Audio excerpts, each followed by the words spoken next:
Hey everybody and welcome back to Movie Howl. I don't know if you remember me, it's been a long time since I've done an introduction here, but I am Ryan, joined as always by my lovely co-host Joe, and this time we're talking about a topic that you recommended, Joe, that is not something I consider doing. We're just going to discuss our top 10 villains and heroes from movies specifically, which is really upsetting because as you can see on my list, maybe if you can read it, Green Arrow was my top hero, and then you told me no comics. And I don't know if there's been a Green Arrow movie, so I got rid of it. Okay, well, there's been DC movies, There's cartoon been movies where animated Green movies. Arrow was in it. So if you wanna add him because he's your guy, I mean, there is technically precedent for that. I won't Nah, nah, I won't fault you for that. it's fine. So, how do you want to start this out? You want to start out with heroes? We're just gonna name them and discuss Doesn't matter them. to me. And I just want to say, when I picked these, I didn't try to pick go through and really figure out what are the top 10 heroes or top 10 villains like of all time out of all movies. These are just 10 heroes or 10 villains that this is a fun thing that I enjoyed, that for whatever reason I saw these characters as, you know, I I really enjoyed them as heroes or villains based on things that I liked. These aren't. I mean, I guarantee there's going to be characters I've left off this list that some people are going to be like, "What? How'd you not pick so and so? What? You didn't pick this person?" Like, oh, see, there's another one. Like, I have a few in here that are just honorable mentions, Mm. and man, like I'm adding them as I think about them. Yeah, I'm not adding anymore because I did that too. Ugh. I kept thinking of ones where it's like I like that, but I like the comic version better, or I like the TV version better, or whatever. So I just leave them off. Yeah. So okay, I'll start out with heroes because I think heroes are generally less interesting than villains. I can go with that. I think heroes in general, whereas I mean, yeah, they save the day and they do all the stuff. They're not what make the movie. What No, makes the movie is a good villain, a good antagonist. So yeah, let's start with some heroes. Go for it. Who you got? so I didn't list these in any particular order. So Um, are you going to go and just read your whole list, or are you going to go with one, no, I'll go talk with about them? one. I'll go with I one, talk I about think them. I think we're gonna have some overlap. So the first one I wrote, I was just thinking about like We'll see. superhero movies. So Spider Man. Spider Man is one of my favorite comic heroes, but I think that with how many movies and reboots and all that they've had and appearances by that character there have been over the last 20 years, I think he's probably had the best range of treatments. I would say Sam Raimi's Spider Man 1 and 2 were probably the best. I actually Yeah, really did like Andrew Garfield's Spider Man. I did not like Andrew Garfield's Peter Parker. Andrew Garfield is not a good Peter Parker to me. He's too cool. He doesn't come off as like the, kind of geeky photography kid that he was supposed to be in the comics. yeah. I think the other two Spider Mans we've had, uh, both have done a better job with Peter Parker. Yeah, I think Tom Holland is a good Peter Parker. But I don't love his Spider-Man. I really enjoyed oh my god, what was it called? Far From Home, Hmm? where he's Night Monkey or whatever they call him. Like I got really invested in that one, seeing it in the theaters. Like I came out of that one like I really really enjoyed it. But then the more I thought about it, the more it's like, but Spider-Man's thing is like he did all this stuff on his own. And it bothers me that in this, like he starts out on his own, but the iconic suit, Tony Stark gives that to him. Yeah. That he's wearing like the Iron Spider suit all the time. I don't like that. I want to see normal Spider-Man doing Spider-Man stuff. And Spider-Man is great because he's funny. He's Hmm. witty. He has a really good alter ego thing going on. You wouldn't know that Peter Parker was Spider-Man. It's not like, I mean, Bruce Wayne is supposed to be super different from Batman, but in a lot of media he's not. They really played that up in the Christopher Nolan movies. But there's a lot of them where it's like, oh, this like Batman is so outlandish. It's like, how could it be anybody else other than Bruce Wayne? Who else in that area can afford like a fighter jet of their own for private use? In the comics, they address this by saying that Bruce Wayne knows Batman and like funds him. But come on. I just think that the secret identity stuff matters more because Peter has all these connections to people. So it adds stakes to it and it adds kind of weight to it. and I Okay. like that about him. He's a more grounded character, even though he has superpowers. So I know Spider-Man is your favorite comic book, hero. Was it hard picking him over Batman? No, Batman. Batman did not make my list. It's funny, Batman did not make my list either. I only picked one comic hero. And since you started with yours, I didn't really want to start with them, but I will start with them. It's pretty obvious if you heard this podcast before, it's going to be obvious who I'm going to pick, and that's Captain America. Mm-hmm. Especially this version in the movies of Captain America. Captain America is the epitome of always doing the right thing, kind of like a Superman would be. And Mm-hmm. again, not Superman and Batman, maybe the two most popular comic movie characters. Neither one of us picked that one for whatever reason. Neither one of us picked them. I say Captain America, it's just when you talk about somebody who went from nothing to having everything, and yet it didn't change who he was as a person. I really enjoyed the first Captain America, the first Avenger, with oh, what's his name? Who plays the German scientist who gives him his powers? He wasn't played by Stanley Tucci, was he? Yes, Stanley Tucci. Okay. Yes, and he's in so much, and he's great in almost everything I've ever seen him in. He's great. So did it just the serum? It's not just amplifying a physical ability; that it amplifies the good or it amplifies the evil. And that was a very interesting dynamic in that Captain America First Avenger movie because of what it does to Red Skull versus what it does to Cap. Mm-hmm. And like with the whole Civil War thing, everything that has been with him, if Cap is making a decision, if he's deciding on a course of action, you can almost just be on Cap's side because he's right. When it comes down Mm-hmm. to whatever it is, he's going to be right because his moral compass doesn't vary. Like we talked about in the WandaVision series, at the end of it, she's the villain. She's not on my villains list. She could be after that series. Now that I think about it, I could honorable mention her for that. But at the end of that, if Cap does something in that realm of what she did, at the end of it, he's putting out his wrist and be like, all right, lock me up. I Mm-hmm. did this. Kind of like Bucky was. And he's like, Bucky, it's not your fault. Yeah, but I did it. Like he still understands that I might not have been in control of my faculties, but I still did it. I still did the crime. Yeah. So Captain America, he's my favorite superhero. It was very easy for me to put him on the list. So all right, Spider-Man, Captain America. Those are two easy ones, two big names. Who's your next one? Okay, so I actually did have more traditional superheroes, but I didn't want to interrupt you. Flash from the cartoons. I do not care about Ezra Miller Flash or whatever his name is, the Yeah, guy that Ezra played him. Miller. I don't like that version of him. I like the Wally West Flash from the cartoon movies. Okay, yeah. He he's driven by his past. He's driven by like his experiences. He's driven by a feeling of duty. You know, basically any cartoon Flash is they kind of write him the same, whether it's Barry or Wally. But I think Wally's the more common one. But I really like that they limit his powers. You know, they put him in for very specific types of things, but he always needs support from other people. And I think he's a very humanized character. He a lot of the time seems to serve as like the surrogate for the audience in those movies where he's like, what's going on? Like he can run into the past or the future, like he's so fast, but he's still the one who's like, what is this? This is wild, you know? I don't know if you watch a lot of the DC animated movies, but I've seen several. I always appreciate his attitude and personality, and he brings like a levity and a humanity the to like the whole ensemble that they wouldn't have otherwise. Because you have Batman and Superman who are both stoic. Green Lantern's usually the same way. And then you have him who's kind of a little bit more like the everyman, even though he's kind of the most powerful. I mean, realistically. So, all right. So my other one was Superman, but specifically the 1978 Christopher Reeve Superman.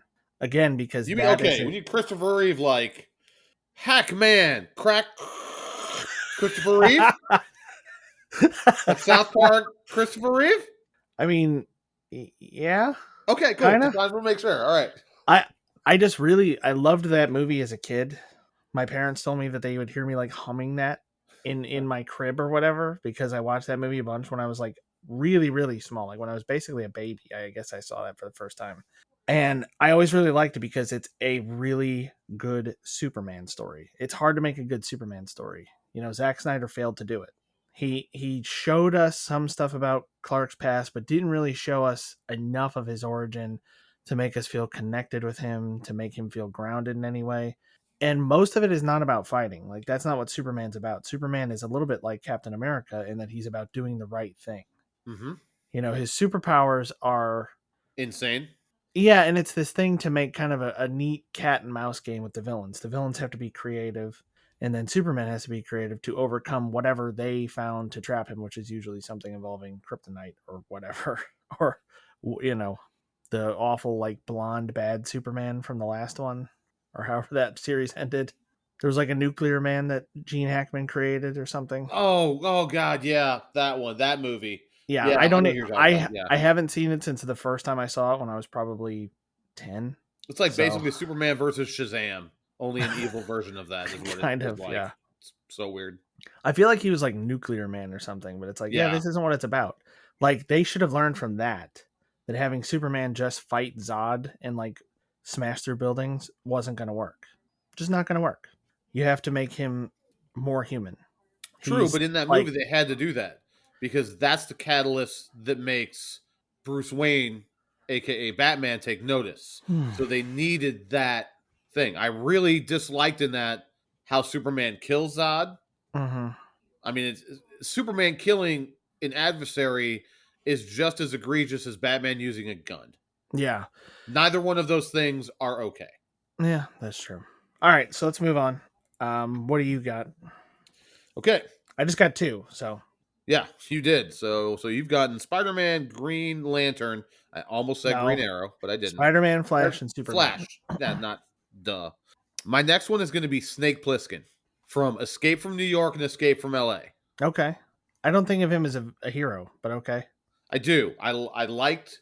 I mean, he's not a traditional hero, and the reason I put him on this list is because both those movies are fun. They are not pretentious. They're not.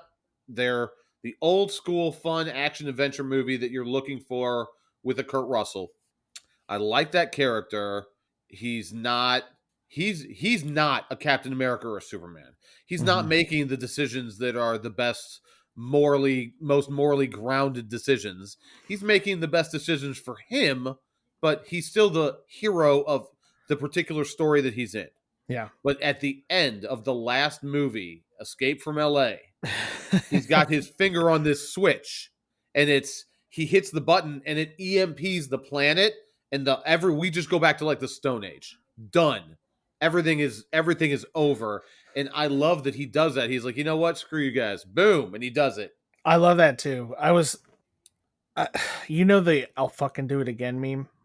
Yes. The like goofy thing where his eyes are looking in different. Yes. It's like that's what I imagine being in his head. He's like, "Fuck it," and he just does it. It's a super satisfying ending. That is super satisfying. That's a really good pick. Yeah, and we honestly, with the way Facebook and Twitter have gotten, we could use that. Oh yeah. I mean, people are out there having to listen to us, so they don't have to. They have the privilege of. That's how that is. But yeah, when you said that, we might have some overlap. Oh man, I mean, maybe one or two, but I don't think so. It's gonna be rough if you overlap with some of the stuff I've got. Okay. So you want me to do another one? Yeah. Okay. And I'm going to get this one out of the way because I think this could be an overlap. I think it's an obvious kind of a thing. I thought about picking Neo from The Matrix, but I didn't. I went with a different Keanu Reeves character, and I went with John Wick. Only because I really like those movies right now. I like the world that it is. He's not the best hero. It's just really fun for me. And that's what this list was. If I could sit down and pick a hero movie to watch anytime, it's one of those things. If a John Wick movie's on, all right, I can leave that on. Yeah, I'm good with that. I really like him as that character, so I picked it. That is not an overlap for me. I don't consider him a hero. I thought about it, but I don't consider him a hero. He's getting revenge. He's not like saving anybody. And then the rest of it, he's dealing with the consequences of the fact that he took revenge. So, but it is fun. It's one that I wanted to pick, but didn't really hit my definition. So, Ellen Ripley. That's an overlap. I figured that was a pretty obvious pick. And so it was either her or what's her name from Terminator? Sarah Sarah Connor. Connor. I got both of them on my list. You have both of them. I I picked didn't. I both picked of them. one over the other. I didn't pick Sarah Connor because of how much worse the Terminator franchise has gotten versus the Alien franchise. Okay, but when I picked Ellen Ripley, I thought about them being similar. Sarah Connor and Ellen Ripley being similar. And they are. And they're very similar, and I noticed a trend in my list that I've picked characters that are called to action. Mm-hmm. They are not action heroes. I remember listening to an interview with some of the actors who were in Alien, and they were talking about like the order that some of these people had to be killed off because they knew it was going to come down to Ellen Ripley and the alien. Right. And it's like some of these guys have to go because it looks like that was part of the thing. It was kind of subverting expectations. Like it's not going to be any of these guys who look like action heroes. You know, they don't look like Rocky or whatever. And they were talking about that they kind of strategically removed characters in a way that raised the tension of it. Mm-hmm. So you got down to her, and then it was really like a big deal that she rose to the occasion. Right.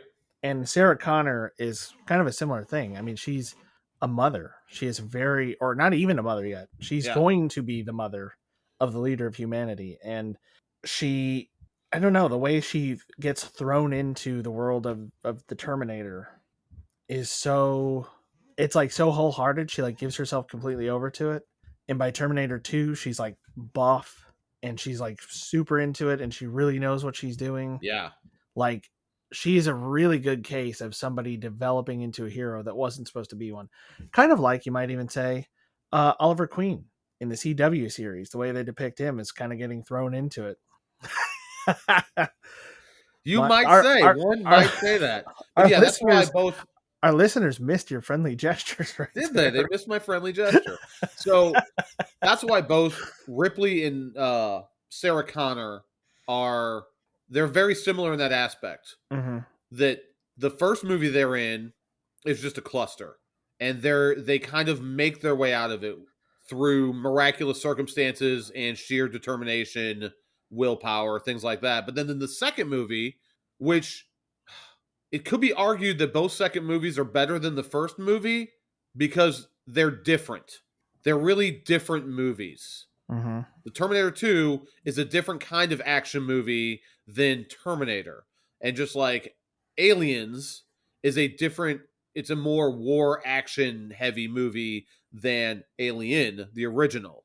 But the characters in both those really are transformed by the time you see them in those next movies. Like Ripley is on top of it and she knows what's going on and she's like, this is a bad idea. You're a dumbass. You're like, she knows what's going on and you know, she's not as much as the transformation for Sarah Connor. Like you see Sarah Connor, she's in the mental institution, but she's like doing pull-ups and she's she like flips over the bed frame or whatever and she's doing stands it up on its side. Yeah. Mm-hmm.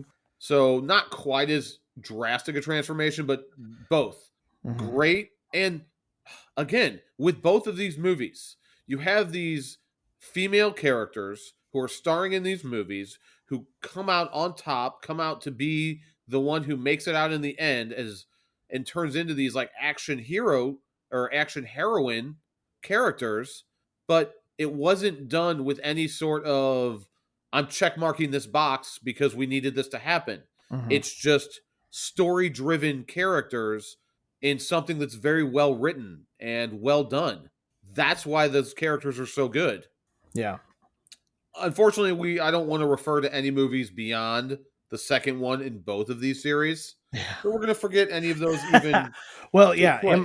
In my notes, I wrote specific versions. Like, I don't like the newer versions of Superman. I like the Christopher Reeves one. Got it.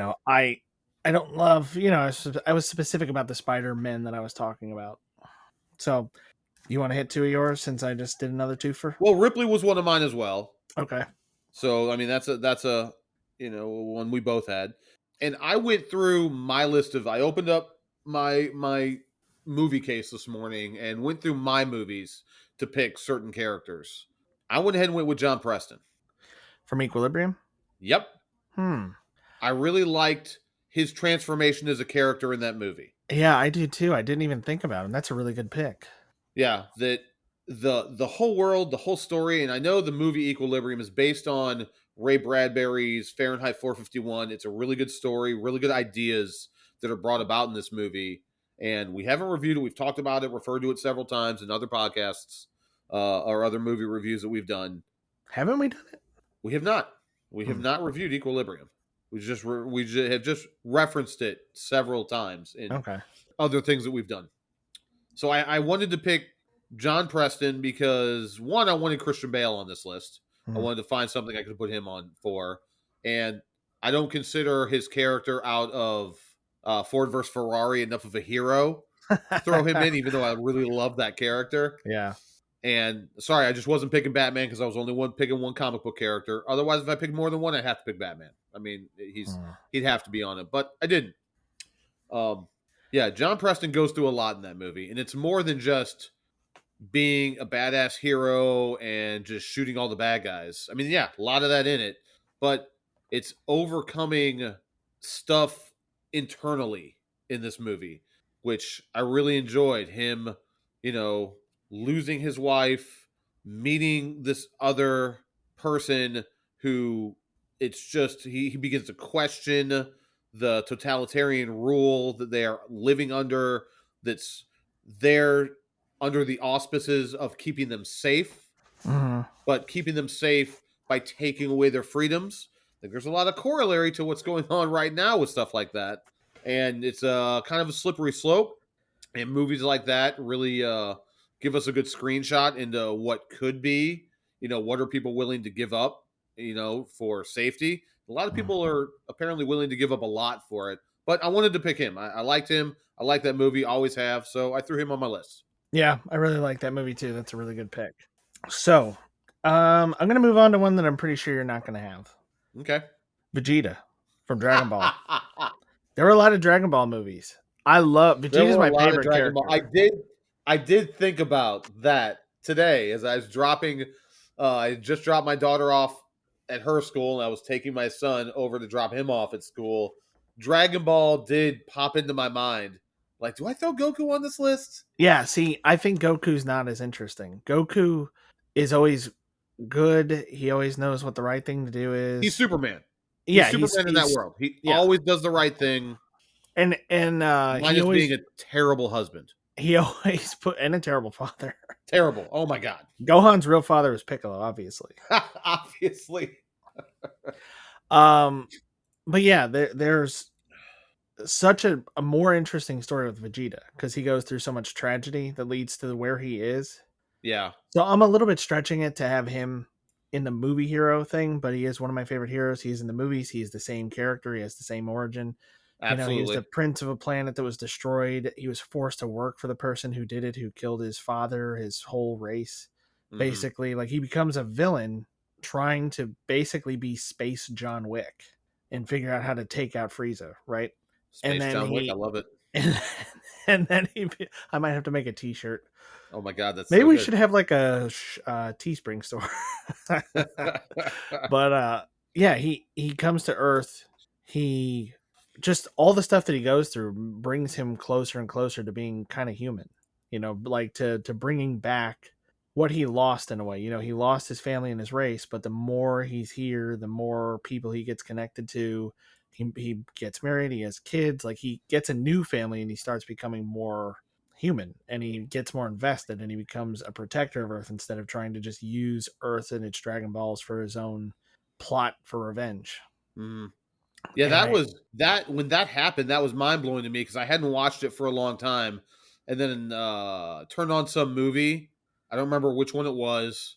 I think it had the purple dog looking guy who's a god in it.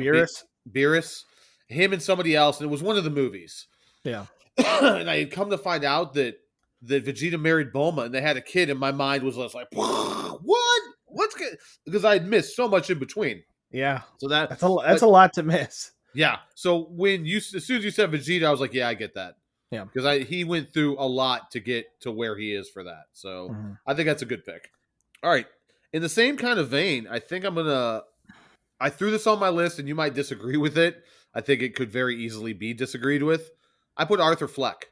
I know he's I Joker. agree. I agree. I He's was the gonna, hero of his movie. yeah, I agree 100%. And it goes along with, I think that movie came out at a time where it really resonated with people, Yeah. kind of the state of the world, like you were just saying with Equilibrium. Hmm. So, yeah, I totally see that. I actually thought about adding him to both lists, Yeah. Oh, nice. but I You didn't. could. I You could do that. So yeah, I mean, and if you all have listened to our review of the Joker, you know we both absolutely love it. It's such a great performance, and yes, it's. I mean, is bringing about. It's the origin of one of the most iconic villains to ever grace the world of fiction, but he's the hero of his own movie, Yep. and it's And just the thought. he's a hero to a lot of people in that Yeah. movie. I mean, he So I becomes had to kind of put a him on my symbol. list. Yep. And along the same lines as being a symbol, I have Zorro. Nice. Okay. Because I see. I think Zorro's one of the more classic ones. Like I didn't yeah, go with a lot of classic. and if we're going Zorro, I did really like the Mask of Zorro.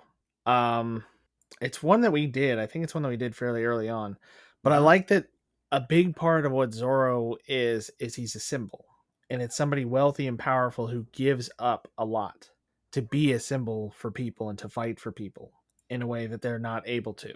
I mean, a little bit like Batman, but Batman's a little bit more self-indulgent at times, I think. He does this stuff maybe a little bit because he wants to. There might be other things that he could do. I mean, in Zorro, it's pretty clear that he's the only one fighting for this. There is no, like, you can't donate more money to the police because the police are all corrupt. Like, they're all Right. controlled by the bad guy. And in particular, like the way the torch was passed in that movie, I really enjoyed too. He's Hmm. teaching somebody, revenge isn't the way. Like John Wick could have used a Zorro type mentor. I can't remember what his like character name was supposed to be, but an Anthony Hopkins mentor to De show La him like Vega. not revenge, just yes, yeah, that's it. You're welcome. I couldn't think of Stanley Tucci, but somehow I pulled that out of my ass. I don't even. Whatever. That's not bad. All So, all right, go on. right. Next one I'm going to throw at you was from a movie that we watched, but we didn't actually end up reviewing. Um, H.I. McDonough from Raising Arizona. Oh, okay. Yeah, it's a Nicolas Cage movie, and he's a criminal. He is Mm-hmm. a petty thief. But one of the things in this movie, like every time that he's up to the parole board, one of the things you find out is when he goes into these gas stations or whatever and he robs them, his guns are never loaded. Mm-hmm. Well, I didn't want to hurt anybody. Like I thought about putting what was his name from Con Air? That character that he played in Con Air. Yeah, I don't remember his character name. But I thought about that. I was like, no, I'm putting this because I really like where he goes in this. Like he ends up he meets and falls in love with a police officer, a Mm-hmm. correctional officer, and they start this life together. And he's trying to get away from the life that he used to have. And it's in a really quirky and funny way in this movie, and it's really outlandish. But it's have always really enjoyed that character, You're and he right always because and he comes around and does the right thing. He yes. kind of rises to an occasion and does the right thing. He does. And it's just everything about I just like him. I like if you haven't seen that movie, it's fun and I think you should. And it's a really one of those just they don't make as many movies like that anymore. There's no franchise value to it. Mm-hmm. There's no big box office. Like Wes Anderson is making movies that are similar to that. Then the quirkiness, the weird, way that they do things. And this movie didn't even have a huge amount of star power. You had him, you had Holly Hunter, and you had John Goodman as the three biggest names in this entire Mm-hmm. movie. And none of them are even that big. Nicolas Cage used to be fairly large in Hollywood, but he lost his mind and does just crazy random stuff now. Oh Some man, of but which is some of pretty it is good. so good. Yeah, some of it's so good. So good. But yeah, I threw him on my list. I liked him. I wanted to add him. As I said, this is a fun list. This isn't, the most iconic heroes of all time. So this is just one that I picked. Okay, so another one that I'm pretty sure you're not going to have, Shaun from Shaun of the Dead, Ha ha ha. Nice. because I love pretty much everything Simon Pegg's in from back in the day when he was doing Spaced, I think. There's a Okay. sitcom he did where it's like it's about a bunch of people living together who like it's just so strange. Okay. It's I've heard of really it, never saw it. yeah, I mean think of it like an Odd Couple kind of thing where it's like just all these people living together that are just so different and so weird. There's like the bizarre guy who's super into art and he's like really dark, and then there's him and this girl that live together and they're pretending to be a couple even though they're not. They're just like having trouble finding an apartment, but the landlord, it's like some old lady who doesn't want anybody who's not like doesn't want single people living together. Got ya. They become roommates in that way, and a lot of it is about like them hiding the fact that they're not actually in a relationship, but it's so good. And he's like a Okay. gamer and a nerd, just like I'm assuming he is in real life, so it really resonated with me. But I love all the movies in the Cornetto trilogy, which would be Shaun of the Dead, Hot Fuzz, and World's End. Uh-huh. I mean, he's great in all those, but it's the same kind of thing, honestly, as a Ripley or a Connor, where he's kind of, Yep. although he's kind of directionless, he's a little bit kind of just going along with stuff and just kind of living his life, but not really going anywhere, not doing anything. And then he gets swept up in the zombie apocalypse and becomes a badass. He basically becomes like Casey discount. Jones. Okay, yeah. I was going to say like discount Ash, but Oh my god, I was gonna put him on my list and I didn't. Oh, I thought about him last night. Evil Dead and Army of Darkness. He's got to be an honorable mention. Oh my gosh, I was gonna put him on my list. Oh dang it. all right, everybody. So welcome back. I'm sure that we probably inserted an ad break, or if you're on YouTube, maybe there was nothing, but it's been a couple seconds for you and a couple days for us since we've had some technical problems.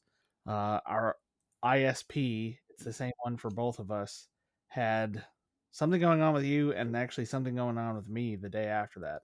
So we are coming back to finish this recording, what, 2, 3 days later? Something like that. Whatever it is. I don't even know. So we had left off. You wished you had added Ash, or you had thought about adding Oh, Ash. I did. Ash from Evil Dead. I knew it. I first was introduced to this character with Army of Darkness, and then I went back and saw the Evil Dead movies, which Army of Darkness is much lighter in tone than the Evil Dead movies. The Evil Dead movies they're a little hardcore for some of the content that's in those. Mm-hmm. But it's the journey of this person who, you know, goes from a nobody kind of guy to the Ash that we know as the, demon slayer. And it's Bruce Campbell. He's fantastic. And I did plan to put him on my list. And if I had to take somebody off of my list and replace him, I think I would take off the H.I. McDonough from Raising Arizona. Mm. And I would have to put Ash there from Evil Dead. Okay. For sure. But I didn't do that. That's not what I picked. So you said you had 2 left. I had 3 left. So I'm going to go with my next one. And I'm guessing this isn't somebody you picked. And I almost picked. I had 2 movies that I wanted to pick from. And one of the movies, I put a character as the villain in it from that movie. So I picked the hero from the other movie. And so I'm going to say William Wallace. Braveheart was an epic movie in just every way you can think of. It covered all the bases, and I know it was South Park has made fun of Mel Gibson and some of his craziness, and it started really with that movie, as far as him and I guess torture porn, if you want to call it that. But that was a fantastic movie, and he was a fantastic hero in that movie. He was one of the best things about heroes is when the hero is a reluctant hero Yeah. and he feels compelled to action because like there's nothing else to be done anymore except doing the right thing, standing up to the wrong. And that's what that movie was all about. I remember my aunt, who is no longer with us, took me to see that, and it was not an aunt who I would have expected to take me to see it. She was a very girly girl, but she was just really taken by that movie for whatever reason. Hmm. And she took me to see it in the theater back when it came out in mid to early 90s, whatever, late 90s, something like that. And it was really good. I really enjoyed it. I've always enjoyed it. And so yeah, I threw William Wallace on my list. Okay. Yeah, not what I would have expected. Not one that I would have picked. Again, it's not. It didn't come to mind when I thought of heroes.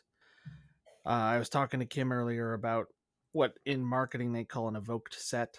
That's kind of the point of advertising, is that when you think of something, you think of a certain number of whatever that is, brands. So if you think of a phone, you think of Samsung and Apple, and you think of a car, you think of Toyota and Ford, whatever it is. Right. So when it comes to heroes, you tend to think the ones in capes Mm-hmm. or like action heroes, because we use that term. But yeah, I wouldn't have thought of William Wallace in that way, because that's almost like a historical action hero type thing. Mm-hmm. I really tried to shy away from that. Like I know I picked John Wick and I picked Captain America, and that's really your capish and action hero-ish kind of characters. But otherwise on my list, I really tried to shy away from, the basic, Rambo, Rocky, certain characters from and they could easily be on this list. I mean, they are heroes in every right of their movies. But I just didn't want to pick what was obvious, shall we say, because we're better than that. It's what we do here at Movie How. Yeah. When we're not busy having the internet just bend us over. I mean, we Yeah. we do what we can. Getting a little pixelated right now. Um well, do you want to go on, since I keep doing twos? All right, I can go with my next one. And this is my second to last one, and I'm picking a character from a movie I know you haven't seen. I want to watch this Okay. with you. But it's a Stephen Chow movie. He did Shaolin Soccer, and this is from Kung Fu Hustle. It's the character of Okay. Sting from Kung Fu Hustle. It's the character he plays in that movie, and he really goes from kind of this low life, kind of a scummy, what's the word, shyster character, trying to bulldoze people if he can with his partner guy to try and just get the little bit of money that he can, extort money from them. And he really turns into this hero character throughout the movie, who it shows from many aspects of his character. Like when he was a kid, he really wanted to be that. He wanted to step up and try and defend the weak, but he wasn't able to do that. He didn't have the skills or the size or anything, and he got beat up really bad. And then so that kind of turned his life in another direction. But as the course of the movie goes along, he comes back to, the realm of being the good and doing the right thing and really taking his place that he should have all along. And I do want to watch. I mean, I don't know if we'll ever review it. I do think it's a movie that you should watch anytime you want to come over. We can watch it. It's great. Kung Fu Hustle is a really fun movie. I think it's out of all the Stephen Chow movies, and he's made several. It's easily my favorite. It's really good, and I It's one like a I've lot of those kung fu. Any type of kung fu, Jackie Chan, Jet Li. You know, oh my god, oh I can't think of his name anymore. He did the he was in the new Star Wars, or he was in oh the Rebel movie. the rebel. Oh, the one who the I'm one with the Force is one with me. That guy. Yes, I him. can't think of his name either. I know who Oh you're my god, talking about. he's great. He was in the uh Blade 2 that we just talked about. He was a character in that.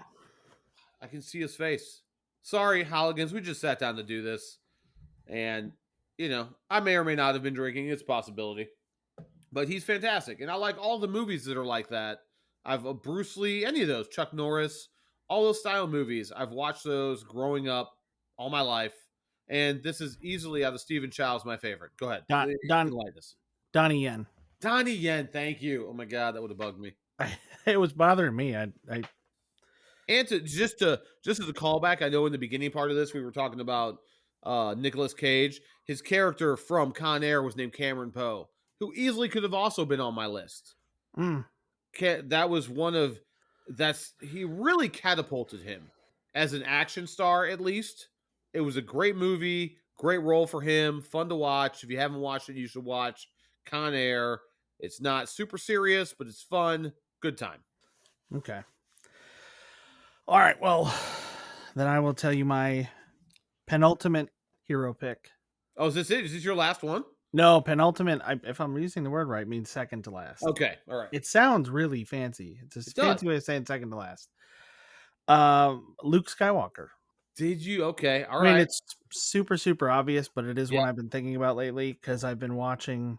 Not even just from some of the YouTubers that we watch, like the Drinker and some of those guys, but like even Linus, like Linus Tech Tips. Okay. He does this podcast, and there was a little like just a couple minute thing where they were talking. Him and another guy were talking about how just bad and downhill a lot of franchises have gone. Right. Because the one guy was talking that he at one point wanted to get like a Morrowind tattoo, Oh yeah, and then he had this thought of like, they're still making those. Maybe I should hold off. yeah. And yeah, they were kind of talking about like imagine people with Star Wars tattoos, like what they feel like now, because I don't usually hear a lot of people outside of movie reviews talking about how bad the new movies were. Like we talk about it all the time. But they didn't dwell a lot on Star Wars in particular, but they kind of talked about how just some of the characters now are bad because they're just not interesting. Like Superman without the moral complexity is not interesting. So the one guy was asking him, well, who's your least favorite? Like, who's your favorite Marvel character? He's like, I don't really have one. Well, who's your least favorite? He's like, Superman. They're like, that's not a Marvel character. I And was getting ready to say. I was getting ready to say those exact words. he's like, well, then Captain Marvel, because she's basically just Superman. And she's Fair also not enough. done in an interesting way. But I think Luke is interesting because it's not like one movie that sets him up and develops him. He's developing through the whole thing. He's only kind of fully cooked at the end of Return of the Jedi. I was going to say, okay, when you say the whole thing, do you include the new movies? No, Okay, cool. All those right, are all right. I'm good as, with that. If as you far just as I'm. stop at Return of the Jedi, I 100% agree with your pick. Like, I even thought about picking him. How do you not pick Luke Skywalker or even Han Solo, who goes from this, scallywag, you know, raider, kind of smuggler guy to reluctant hero and general of the rebel armies. But Luke Skywalker's a great pick, and I can't take away the new movies. I can't fault you for it. Drinking the alien mammal milk, whatever. Oh my Mammal milk. god, I don't want to talk about it. Oh man. So Kim said, is she still there? Mm-mm. Okay. She said, that'd be funny if she's hearing me talk about her because she's over at your house with your fiance. But she said something about like, oh, I've got this pain tickle. I was like, pain tickle is such a lame band name.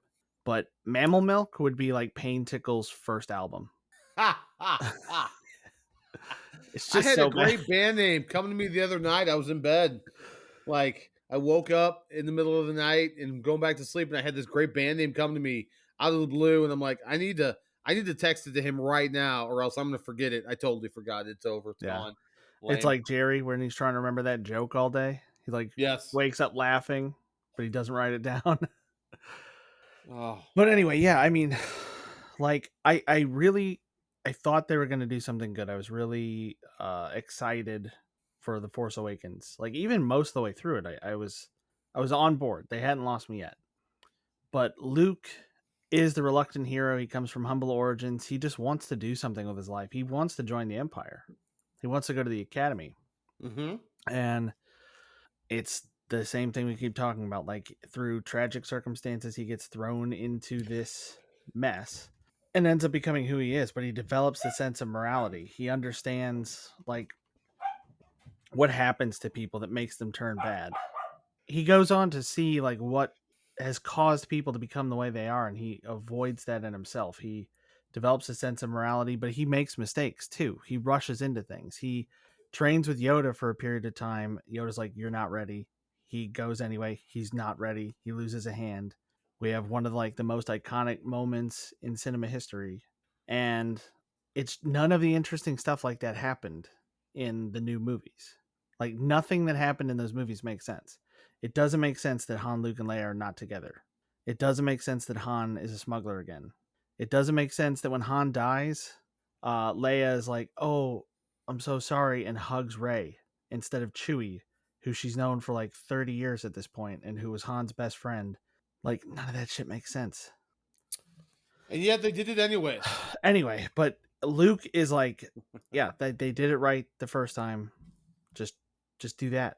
I mean, don't exactly copy it, but like give the character an interesting story, make them develop the entire time, not be like pretty much perfect from the outset. That's what's not interesting about Rey, and that's what makes Luke so great. Is even until the very like he gets his ass handed to him by Vader and the Emperor. Yep. Like he doesn't win the fight. He wins Vader back over to the light. That's how he wins. So, would you like me to do my last one, or do you want to do your last one first? Ooh, no, do your last one. Go for it. Okay. Do your ultimate. Okay, this might be controversial. I like it. I like controversial. All right, Jerry from Liar Liar. Okay. Okay. I was actually reading an article on Jim Carrey today, so that's interesting. All right. So Jerry was Carrie Elwes. I don't know how to pronounce his name. His character, the guy from Princess Bride, Okay. right? Yeah, Princess Bride. I sometimes mix that up with Princess Diaries. Just the title, not the movie. You know, he's the Dread Pirate Roberts. He's the blonde guy Right. in the mask. But his character in Liar Liar, like, so you have what was his name? Preston or freaking? Oh, I got rid of my notes, didn't I? When I was looking up your thing. Okay, so we've got Fletcher, Jim Carrey's character, and Audrey, his wife. Okay. They're separated because Fletcher cheats and all this stuff. They got the little kid Max, Right. and Jim Carrey's just a piece of shit in the movie. He's just terrible. Like, he's a horrible person. He doesn't care about his kid. He has the secretary buy the gifts. You know, he doesn't know what's going on with his kid. And who comes in? Jerry. A nice guy. He's coming into a family that has split. The father's still in the picture, but he's a piece of shit. He's trying to like pick up these pieces. He's trying to, be supportive to his girlfriend. He's trying to be a good role model for this kid. He's dealing with this like man child that Jim Carrey's playing, and he's trying to be nice to the guy too. Like after everything he's done, he's trying to be nice to him.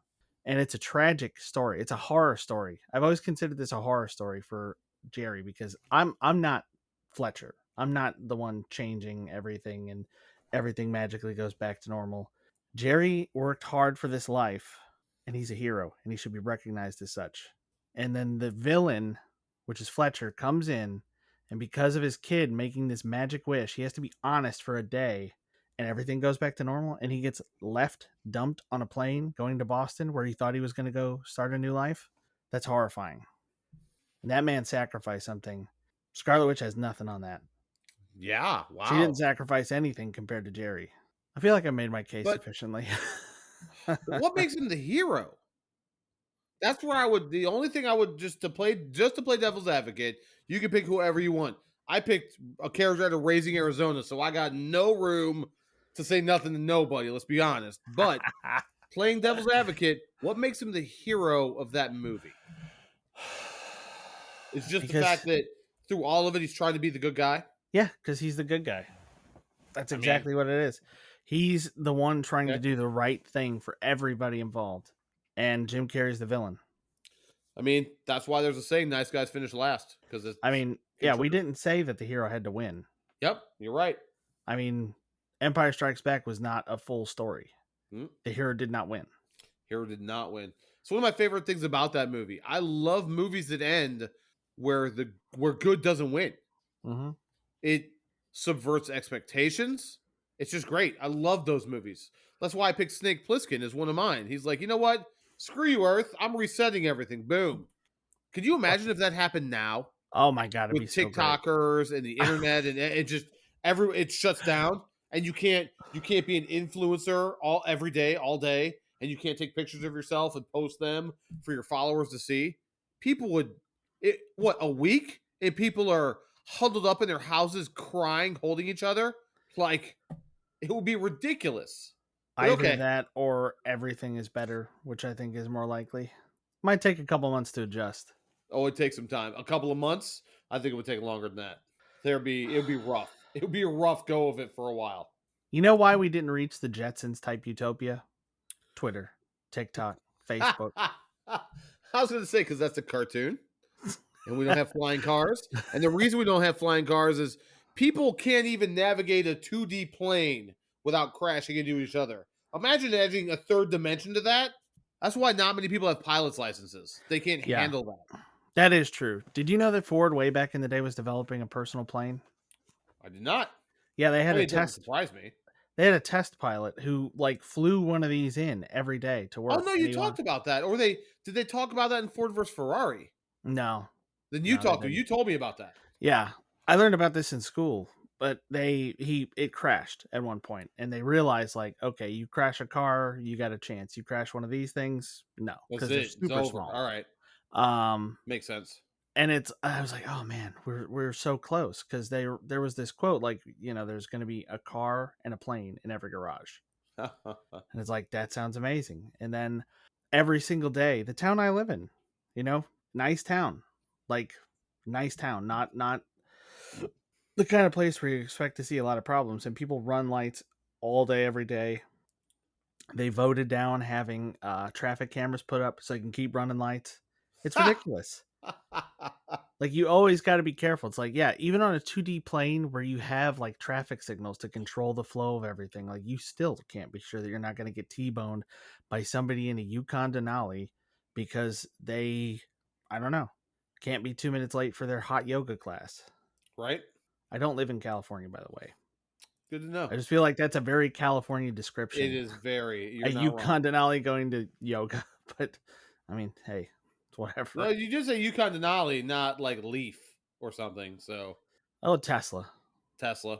Yeah, it's a big one. Okay, so I'm glad that what your ultimate pick was. Because now I feel better about mine. I actually hadn't chosen of like my last one. It's not really my ultimate one, but I hadn't picked the last one. I was kind of still up in the air while we were talking about it the first time, and I was probably 7 in before I was like, yeah, this. Okay. I've given this rant to like bartenders before, and they've just looked at me like, "What is wrong with this guy?" You're about to be that bartender. Yeah, I had one though. She was like, "Oh my god, you're right. Oh my god, I love that movie, and you're right." It's a good movie. You're not wrong. I haven't seen it in a long time, and I don't remember that character at all. Just if I'm honest, but Mhm. I'll just take your word for it, and I'm sure that was what happened in it, and I know that. I know that story. I get that. Now my last pick. I knew this would be my number one from when I started making my list. I knew this would be my number one pick. And he might have been my number one pick more based on the books that I read than the movies he was in, Mhm. but he was in movies, and so I picked him. And that's Samwise Gamgee, Lord of the Rings. He Okay. is, without a doubt, the hero of all of those movies. He's the one that makes sure the thing that needs to happen actually happens. Yeah. He's always upbeat. He's always worried about. He's only ever worried about let's get back home. Well, once we're done with this, once this is over, and Frodo the whole time is only thinking about he's just I'm going to try and make this trip and then that's it. He's not thinking about anything after what he has to do. Whereas Sam the whole time he's there to just be the buddy and just stand with this person who has this incredible burden, who even offered at a time to take it up.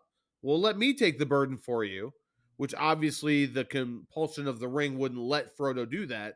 But Samwise Gamgee was my easy pick from the outset. I wasn't dropping no eaves. Gandalf, sir. I wasn't like any of it. Those movies were so good compared to the Hobbit movies that came out. Yeah. I was I actually mean, just thinking of Lord of the Rings earlier. I got off a call and I was kind of just thinking about the state of my life and the things that are going on. And we all think that we're the Frodo or Aragorn, the Gandalf of our right? story. Sure. No. I realized I'm the Radagast. It's all right. I accept it. Radagast Brown, nice. Yeah. That's nice. He's great. Are you kidding me? Radagast is fantastic. Well, I appreciate that. I'll take But that as a compliment. like in my first thought out of it, I think the first thing I popped to when I thought of the Lord of the, I was trying to think of major series of movies and Mhm. who I could pick out of those. And Aragorn was the first one that popped out of Lord of the Rings, just in my head. But I'm like, no, he is You- absolutely not. And You're that was absolutely right. And that's when I went back to the books that I read. And realistically, it was really shown more in the books. If you haven't read them, you absolutely should. It was nothing, almost nothing I have ever read has compelled me as much as the characters in Lord of the Rings. Hobbit's fun, but it's a kid's story. Just that's what it is. Lord of the Rings really has. I mean, Tolkien did such a good job with those characters and what they meant, what it means to sacrifice and to give up to try and do the right thing. So, yes, Samwise is easily my number one out of everybody I've picked so far. That's a great pick. Well, thank So you. I do want to mention, and I think both of us would have had this probably if we thought about it, but Mulan. Mm, Mulan's my favorite Disney movie. Along the lines of William Wallace, I didn't think about her. I did think about her. I She has some didn't put her on pretty the list, but I did think about her. great movie, great motivations. Yep. Don't want to take it a bunch of time, but all right. So villains. Oh, hold on. I had a couple more honorable mentions I just wanted to get to. Okay. Um, so I already said Cameron Poe. I'm going to go Harry Stamper out of Armageddon. Bruce Willis's character. Yeah. Fun. He sacrifices for the world, for his family. I thought that was a good one. And one that we didn't mention. I mean, come on, man. I know the new movie wasn't great, but how about Conan? Conan the Barbarian. Like, it's Arnold. It's kind of like a Rocky or, a Rambo. Conan the Barbarian is what propelled him into superstardom. So that was just another honorable mentions that I had that I didn't necessarily put on my list, but I thought it was a fun one to bring up. All right. Should we try to get through the villains a little faster? Let's do it. Let's rock it out. All right. So number one for me on my list, this is no particular order, Loki. Okay. Loki is a villain, not as a hero. Loki's super interesting because he's very dark. He's very cruel. He has kind of a funny sense of humor. There are things that he does that are horrific, and he looks like he's having fun doing it. Makes him a really fun villain, and he's not just like Thanos. Like, well, I guess he is a little bit, but like I'm thinking like, Infinity War, just this unstoppable thing that you have to go up against. Like he's using other people. He's turning your people against you. He's playing mind games. He's doing the Hannibal Lecter stuff where he's captured and he wants to be. Like he's playing mind games from a disadvantage. I would argue, and I know that everybody says that Iron Man is what propelled Marvel into the super mega franchise that it is. I would easily argue that without Loki, that never happens. Without Loki had a to good be the villain for the Avengers movie where they all come together, that never happens. Yep. All right. You want to go with yours? You got it. My first pick, and maybe this is on your list, I don't know. I think this is a super obvious, super easy one. Dr. Evil. Not on my list. Gotta be on the list, man. Dr. Evil. He was now the Austin Powers movies, think about him whatever you want. Dr. Evil was such a great character and just in his own category of villainy. Like, I know he's almost just a mocking of all the villains that have come before to try and really, but I had to put Dr. Evil on the list. $1 million. Yeah. Just, absolutely, I put Dr. Evil up there. Got to do it. Sorry. Okay. Scar. Do you have Scar? No, I don't. That's a good pick. Scar has great motivations for what he does. He's trying to take over a kingdom. He's doing things for reasons that make sense. He kills off his brother. He sends his nephew away. It's a great villain. Like, it's a very three-dimensional villain. He's also appealing to a base to support him. Like, it's got everything you need in a good villain. Yep. All right. Scar's a good pick, man. Scar's a good pick. My next one, I'm going to pick Gunnery Sergeant Hartman from Full Metal Jacket. You're talking Arlie Ermey's? Yes, character? absolutely. Okay. Arlie Ermey's character. Okay. I did not remember his character's name because that's he's one of those guys like he just played himself. Either he played himself or he just became that character and was that for the rest of his life. Absolutely. Like just ever since then. That I picked him out as a villain in that movie because that's how he was portrayed. Like, really. Yeah. I mean, you're right. And to be fair, that's what he's there to do. He's there to turn people who aren't ready to go into combat and deal with what you have to deal with in combat. Most of all the people listening, you and I, we're not in the military. most people won't ever go into combat and have to deal with any of that, especially during the time that movie was set in the Vietnam War. That was harsh. Mm-hmm. That was a very harsh reality once you are shipped off and you have to deal with what's going on in country, as they would say. So I know what he was doing was just he's just trying to get these boys turned into men and Yeah. get them ready to be, you know, killers so that it's either kill or be killed. So I have to make you a killer, otherwise you're gonna die. And that's how it works. And I just picked him. I liked him, and I thought it was a fun pick. Yeah, that is a good pick. All right. So, simple one, Vader. And Yep. not because he's just menacing or anything, but because he's so sparingly used. And he's so scary when you see him. It's not like Kylo Ren who throws hissy fits and chops up keyboards and stuff. Like when you see him, he's like very in control. You know, he it's almost like Vicious from Cowboy Bebop. That's kind of a similar villain if you Okay. ever watch that anime very much. It's somebody that you just don't see very often. When you see him, it's very intense. Like there's something going on. They don't overuse him. And it's like Luke, they're kind of trickling out information the whole way through. So they don't just show him like, they started off strong with Kylo Ren and then they made him a whiny little boy. Oh my god, it was terrible. It So was bad. really bad. All right, go on. Okay, he was on my list. Okay. I might have even thrown him in last. It's Darth Vader. Like he is the epitome of villainy. He's great. Okay, so go past him. Like I said with William Wallace, I had another movie I was going with, and I didn't pick Maximus from Gladiator, which I have just watched recently, which is fan. I love that movie. It's really, really good. So I picked Commodus, Joaquin Phoenix's character From that. Gladiator. Yeah, absolutely. He's a great villain in that movie. He's kind of snivelly and whiny, and he thinks he's better than he is, and he's really not. He's kind of like Scar. A little, yeah. He tries to rally people to his side.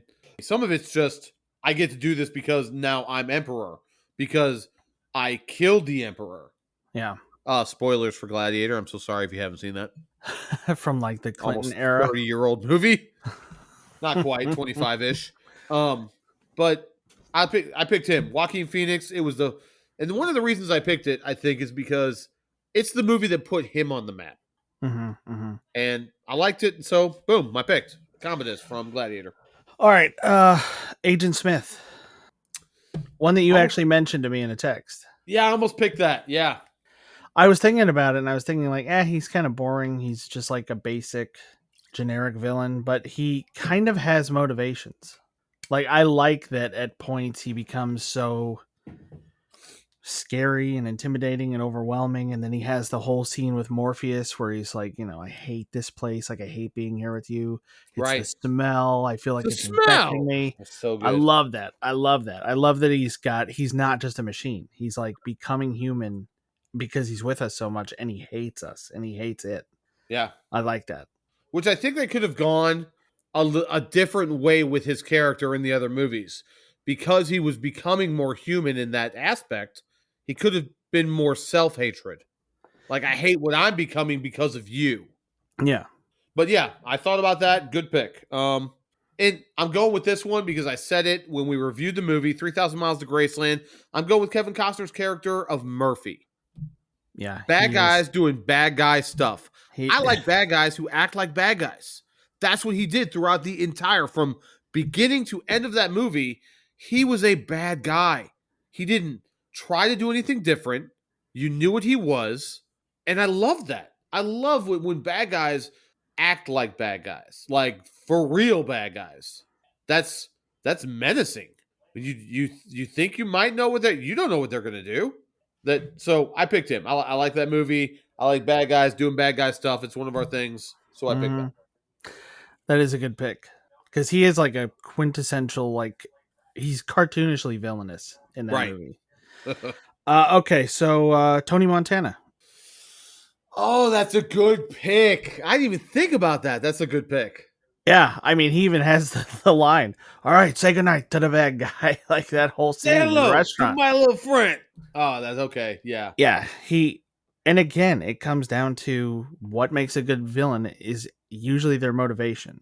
Mm-hmm. Like all the stuff he's doing for a reason. The stuff that makes his sister act the way she acts, it's he's trying to protect her. He's trying to do the right thing. He's gone through this horrific thing to come to where he is and to get to what he's done. And then people, like, once he's on top, people are coming for him. And he's kind of just trying to like defend his position and do his thing. And I think that say goodnight to the bad guy thing is where he kind of realizes how people see him and what he's become.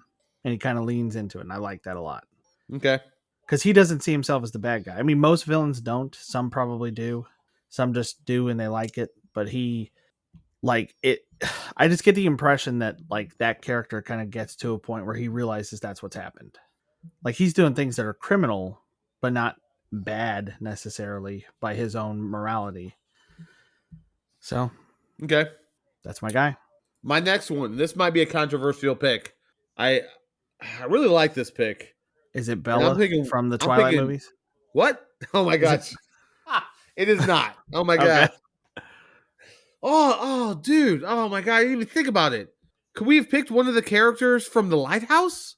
Ooh. Right? Oh, missed opportunity, but they're not on my list. Sorry. Too bad. Oh, yeah, heroes, by the way, Hawk and Rev. Either of them. Should have mentioned one of them. Absolutely. As honorable mentions, Hawk and Rev. In case you guys are still listening to our podcast, you're probably not, but in case you are, for sure, honorable mentions. Thank you so much. I see it on my truck every day. Okay.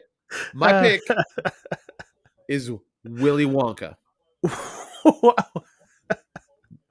The original Gene Wilder, yeah, Willy Wonka. The kid in that movie, he's the hero of that movie. Willy Wonka, he kills children. He's the villain. Yeah. He was in charge of Slugworth. He set everything up. If you have to pick a hero and a villain in that movie, he's the villain. No, you're right. It's basically like Saw with a candy factory and a bunch of little kids. It's like, all right, figure it out. Yeah. Yeah. I mean, but Saw at least didn't have cheerleaders. He's got Oompa Loompas that are dancing around when the kids die. Oh my God. The kid dies. That's when they come out and sing. Oompa Loompa, you screwed up. Now you're dead. Ha ha ha. It's really all they do. Okay, the Terminator. Terminator. Like the actual original Terminator. Like bad guys doing bad guy stuff. Yep. Like this menacing terror. Like I remember as a kid watching that movie and just being like horrified, especially the part where he's like got his like human skin off or whatever, like partially, and he's trying to repair himself. And that was scary back then. I think it still holds up. No, yeah, like it's a super menacing villain. Well, kind of like a Michael Myers or a Jason, kind of stuff like that. They don't stop. Yeah, they never stop, and that is scary. And something that's just going to keep coming no matter what. Yeah. Yep. Exactly. And I would pick Terminator over those campy horror movie things any day. 100%, man. Good choice. Yeah. I'm picking, and I don't know if you ever saw this movie with John Travolta, but Swordfish. His character in it of Gabrielle. Okay. Gabriel. No, I know the movie. I don't. If I've seen it, it's been so long I don't remember it. He was a fantastic villain in that movie. He had very reasonable motivations. He was one of those villains that when you listen to him talk, you could really begin to understand like his point of view. He was charismatic. He could win you over to his side with his argument, yet he was a bad guy and he did bad guy stuff. So where's your shirt, man? Where's your bad guy shirt? I have it. I'm just not wearing it. It would have been good for this. But yeah, right. I pick him from Swordfish. And if you haven't seen it, it's one of those ones. One of the things that I liked most about that movie was when I saw it in the theater, it was one of the first uses of, like, they had this scene where this person has C4 and ball bearings, big things of ball bearings strapped to their body. And the police, like he said, if you pull them outside of, I think they were in a bank. If you pull them outside the perimeter of the bank, that's going to explode because that's like kind of like the invisible dog leash thing, the invisible fence. If you come out past that. And so it had this scene where the police pull her out and she explodes. And it like freezes as all these ball bearings are like laying waste as like its own big human claymore mine to everything. And it like does this 360 around the whole visual aspect of it. And it was amazing. It was one of those Mhm. special effects scenes that you hadn't seen before then. And so it Yeah. was at that point, it was really jaw dropping. It just left a very good impression on me. But then the rest of the movie held up. The characters were good. Hugh Jackman's in it. Halle Berry. It's Halle Berry's first topless scene before she did Monsters Ball. All of a sudden, she's like sunbathing, holding a book up. She's like reading, and Hugh Jackman's character comes out, and she like lays the book down to talk to him, and she's like topless, and you're like, what? You're like grabbing your friend next to you, like, oh, that's Halle Berry's disapproves. Oh my god! It was so long ago, back when something like that meant anything at all. Like it matters nothing now, so I don't care. But back then, it was a big deal. That is awesome. It was awesome, so good. Okay. All right. I just want to leave it on that. So I'm going with Joker, the Joker from the Joaquin Phoenix one. Okay. Great villain. You talked about him as a hero, Yep. right? I like him as a villain. Same reasons. Like really interesting, great motivation. Kind of a victim. I mean, in some aspects, not a villain. In some aspects, Yeah. just a symbol. I mean, he's a complicated character. I would say he's more of a villain than anything else, but really good. Really, that movie was great. Like that's Yep. a movie that has a villain and no hero. Like the villain plays both parts, Yeah. and it's great. I almost picked Heath Ledger's Joker. Oh yeah, I almost did. He's really good. Really, really good. He could be an honorable mention if I really felt like it. I mean, he's really good, but I didn't, and I'm glad you picked that Joker. Okay. My next one, out of can't believe it put that on my notes. Whatever, stupid autocorrect. Out of Rocky 3, Clubber Lang, Mr. T's character. Okay. He was the scariest villain that Rocky had to fight. Like Rocky got beat by him bad, and he has to come back and beat him. He has to come back against somebody, and it was a good story about somebody who he made it. He beat Apollo Creed. He's the champion, and he got lazy with it. And then you had this guy who was hungry. He was tough and he was mean, and he was the villain of that movie. He wasn't necessarily a bad. He was kind of a bad guy. He pushed Mick down or whatever, and Mick had the heart attack and he ends up dying, and Rocky loses the fight, and it's a whole thing. But he's just another boxer who's hungry, Yeah. and he wanted it more.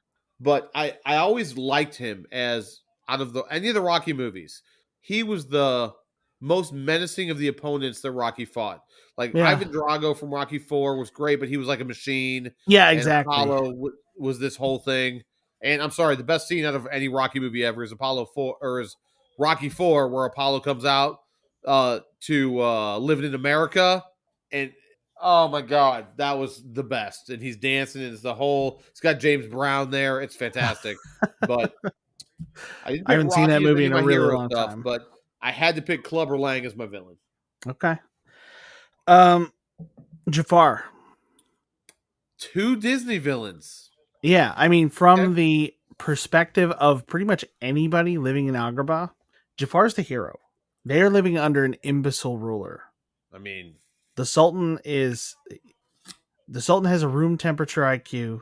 Jafar is trying to take over and just do better, but he does it through pretty villainous means, he through does. sneaking around, disguises, trying to get the genie, like all that stuff. Yeah. Like where he really goes wrong is he's too hungry. He just wants more and more. Like it's not just about doing a better job. It becomes about having more and more power. Yeah. And then it becomes about having the princess as well. And I don't know, I kind of thought maybe the princess is like a thing to legitimize his rule, but I think it's also just he's just got the hots for her. Just a creepy guy. Hey, Princess Jasmine was hot. I mean, what do we tell you? Yeah. I mean, come on. It's Jasmine. All right. What do you got? Oh my god, am I my last one? I think I might be. No, not quite yet. Not quite yet. You So should I have two picked. left. I don't know if you ever saw the movie old Liam Neeson movie, Rob Roy. A villain played No. by Oh my God, Mr. Orange from From Reservoir Dogs. yes, Tim Roth. yeah, Tim Roth. So he plays a character in Rob Roy named Cunningham. Why was I thinking he's Mr. Pink? He might be no Mr. Pink. You might be right. No, he is Mr. Orange. I looked it What up. I was I right? I have Sweet, the color names mixed up in my mind. cool, good. I'm glad I was right because I just pulled that out of my ass. No, So he's the one that gets his ear. Well, what? Never mind. No spoilers here. So Cunningham out of Rob Roy, he's another one of those characters. He's a bad guy. Mm-hmm. He does bad guy things in that movie. Straight up, hardcore, no holds barred, bad guy stuff. And I mean, when I was thinking, I was most of mine. I opened up my, as I told you in the first half of this, I opened up my DVD cabinet and I looked at it. My DVDs, my Blu-rays, and just looked at those. Rob Roy Betamax. popped out. Cunningham is the bad guy in that. He is. If you haven't seen that movie, great period piece movie. Scotland, old timey sword fights, fun, great movie. Great way that the bad guy dies in that movie. Oh my gosh, Mm-hmm. it's so good if you haven't seen it. But he was a bad guy. And I like that. I like bad guys. Yeah. I like bad guys who do stuff for like businessy reasons. I like when that's just what they do. Like I kind of like that about Doctor Evil a little bit. He's not really malicious. Like when he gets unfrozen, he's like, screw it, let's just hold the world hostage. Like, it's just something to do. It's like, Okay. some people Uber, he does that. It's whatever. Okay, so my next one, which I Is this guess your is my last one? second, it's my second to last, Okay, cool. All right. is Jack Torrance from The Shining. Okay. All right. Because it's kind of similar in the book and the movies, or the movie. Does he? I don't know. I don't know if there's any reference to him in the second movie, but it's it's scary because it's unexpected.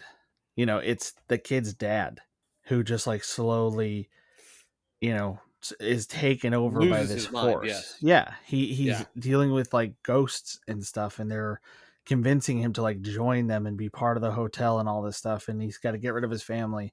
I mean, I know it's just like an old trope and a cliche at this point, but like the all work and no play makes Jack a dull boy, seeing that over and over on the typewriter because he's a novelist. The reason he takes that job is Yes. to try to write his next book. That's a good And pick, man. That's a good pick. yeah, it's one of those things where they didn't stray too far. Um do you want a spoiler from the book? Yeah, I don't care.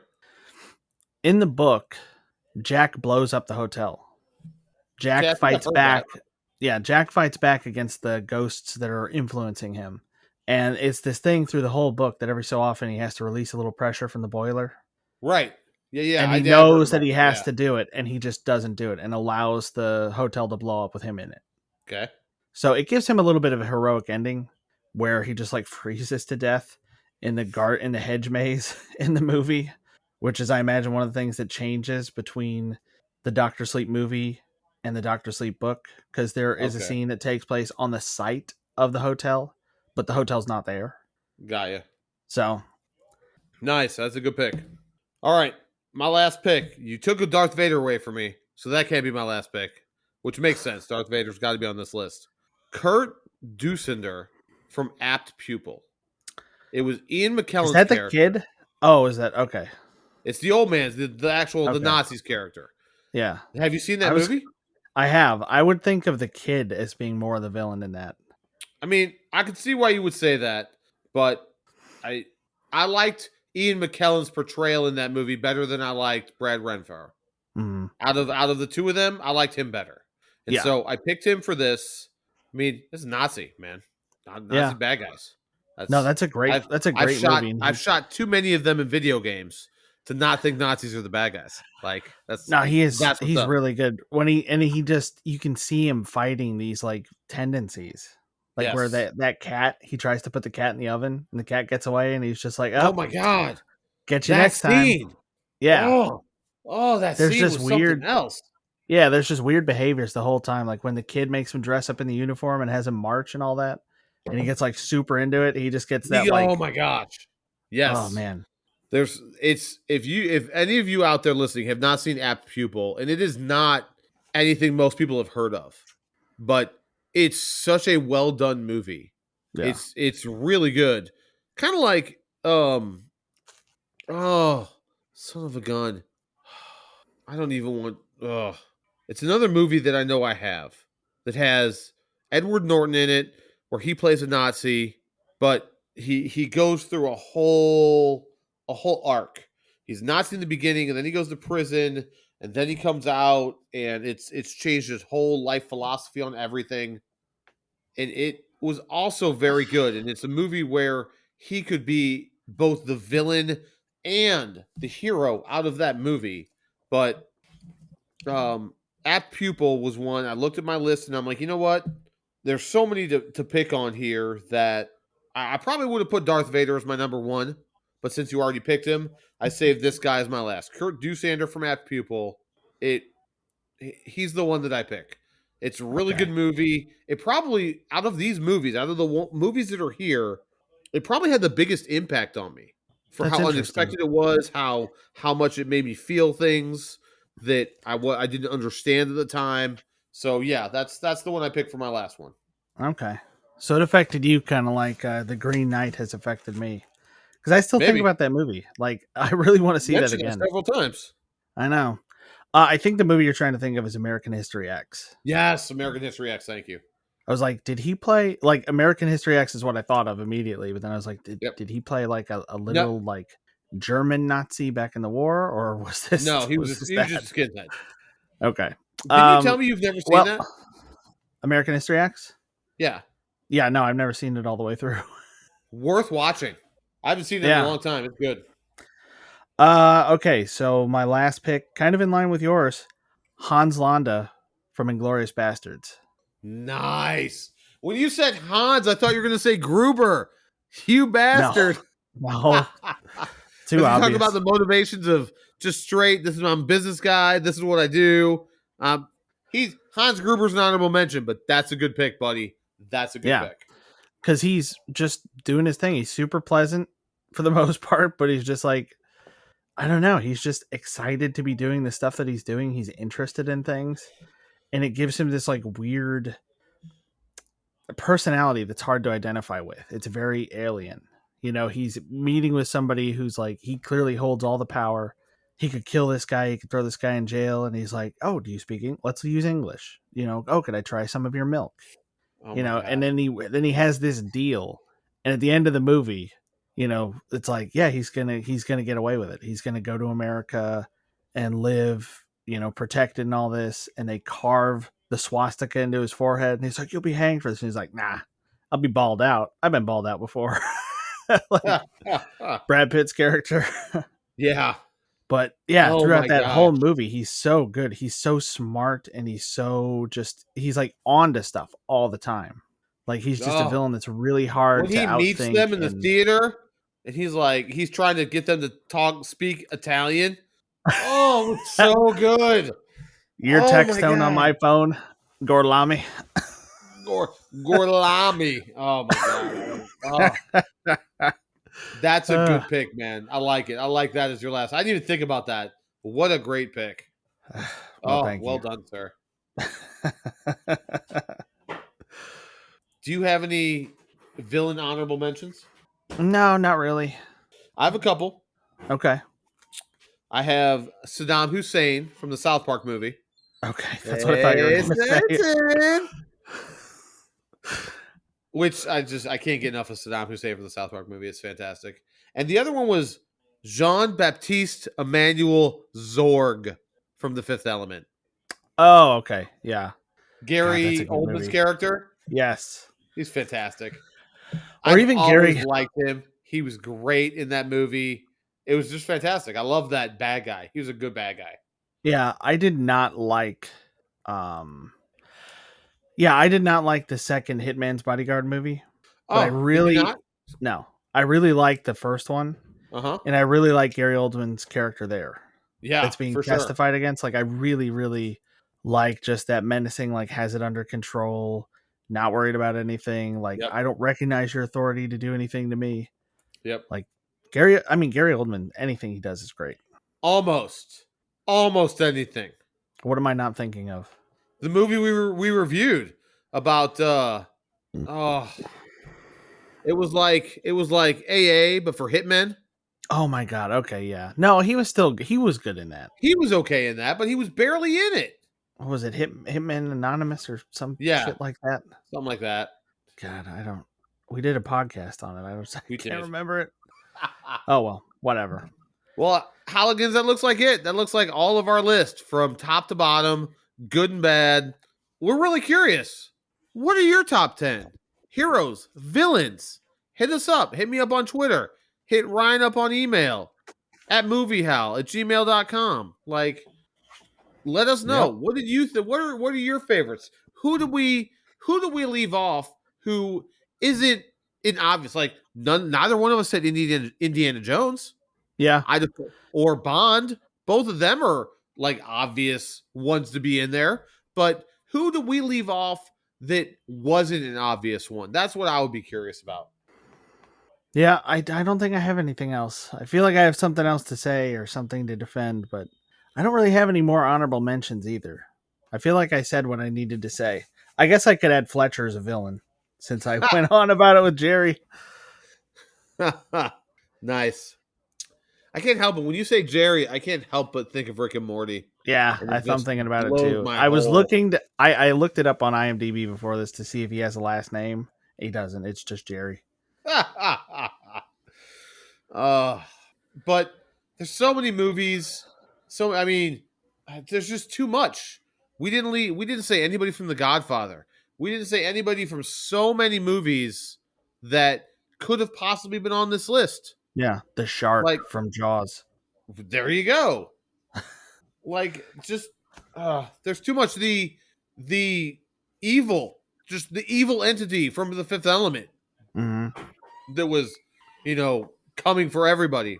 Or the shape-shifting thing from The Thing. Hmm. Like, there's a lot of good monsters. Those are more monsters that we're talking about. That's true. That might be a whole different list. Like, I thought about that. Like, neither one of us really had anything from horror movies. Yeah. And horror movies have some great villains. But Well, The just Shining. not- no, yeah, I get. Is it a horror movie as much as like a thriller? I don't think of it as a horror movie. Maybe it is. It doesn't have jump scares very much, but yeah. I don't know. But either way, I think that's about it for us this time, Holligans. This one probably ran a little bit long. I hope you enjoyed it. I know I had a great time talking about these. This was a fun one to do. We're going to have to come back at you with another movie review. I don't know what we're going to pick at this point, but we'll pick something. We'll review it. We'll bring it to you. Ryan, anything else? What do you got for him? You know what? I actually forgot Justin Hammer. That's an honorable mention. Along the lines of a Dr. Evil. Kind of a ridiculous villain. He was. He really helped make that movie for me. I liked Iron Man 2 a lot more than I think a lot of people did. Yeah. I enjoyed the main bad guy, Whiplash. Whiplash. Yeah. Mickey Rourke. Mickey Rourke's Right. portrayal of that. I thought it was an interesting way to begin that it was his dad, but his dad was kind of trying to do the wrong thing, whereas was Stark's dad really doing the right thing? I don't know. It was a little hazy as far as that went. Yeah. And the scene where Iron Man is drunk, like, I mean, come on. He's Yeah. like shooting watermelons with his suit. Like, that's fantastic. I like that a whole lot. And then he has to get into it with War Machine. That was fun. I dug all of that, even if it wasn't the highest of listed Marvel movies that are out there. I always enjoyed it. Yeah. So that's all I've got. I just wanted to throw that out there because I was thinking like there is one more kind of funny villain that I was thinking good. of, and I That's a couldn't good think choice. of that's it though. All right, man. That's all I've got. I think that's enough. We've been going for like an hour and a half. I don't know how long this is going to be when I cut it down. Good luck with that, sir. Thanks again, Holligans. We do really appreciate it. You all have a great one tonight. I know we're going to ourselves. I'm pretty sure I've been Joe, I've been Ryan. and we're out.